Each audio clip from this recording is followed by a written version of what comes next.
Hello সবাইকে, শুভ ষষ্ঠী জানাই আমার তরফ থেকে সবাইকে। ষষ্ঠীর দিন সকালে চলে গেছিলাম মণ্ডপে, এসে দেখি পুজো হয়ে গেছে। ষষ্ঠীর যেটা ঘট বসানো হয়, তারপর কিছুক্ষণ বসে থাকার পর খাওয়া দাওয়া শুরু হয়। তো আমরাও এখানে খাওয়া দাওয়া করতে চলে আসি, বর্মশাই, আমি, দাদা ভাই এবং ননা। পুজো শুরু থেকে এখানে খাওয়া দাওয়ার ব্যবস্থা করা হয়েছিল। তো আজকে আমরা এখানে লাঞ্চ করছি, ডাল ভাত আর একটা সবজির তরকারি হয়েছিল। এত সুন্দর খেতে হয়েছিল, জাস্ট অমিত।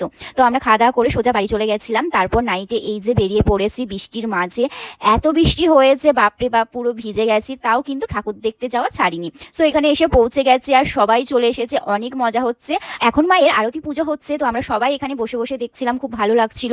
মায়ের আরতি পুজো সবাই দেখার জন্য বসে থাকে, আমরাও বসে আছি সেরকম। আর এদিকে মজাও করছি, কুরকুরে খাচ্ছি, বেশ জমজমাট আছে। আর তার মাঝে এই যে কিউটি পাই, দেখো ছোট ছোট বাচ্চাগুলো কি যে কিউট। এই পুচকুটাকে রেড কালারের জামা পরে কি না মিষ্টি লাগছে, আমিও না থাকতে পেরে এই যে নিয়ে নিলাম কোলে। দেখো গোলু গালু একদম কোলে চুপ করে বসে আছে। কোলে ভাবলে মনে হচ্ছে গালি একটু হামি খেয়ে নি। না না, বাচ্চা তো, এখন হামি খেলে হবে না। যাই হোক, তারপর খাওয়া দাওয়া শুরু করে দিয়েছিল। তারপর আমরা এই যে চলে এসেছি এখানে খাওয়া দাওয়া করতে। এখানে সবজি ভাত দিয়েছিল, সয়াবিনের তরকারি করেছিল, যেহেতু নিরামিষই হচ্ছে এই কদিন। তারপর আবার কি, তারপর সোজা বাড়ি। আর রাস্তা ভেজা জল, তোমরা দেখতেই পাচ্ছ, জল জমে আছে। টানা 8টা থেকে 1টা পর্যন্ত বৃষ্টি হয়েছে। তোমাদের আজকে দিনটা কেমন কাটলো অবশ্যই জানিও। তো নেক্সট ব্লগে তোমাদের সঙ্গে দেখা হচ্ছে। আজকের মতো সবাইকে টাটা, বাই বাই।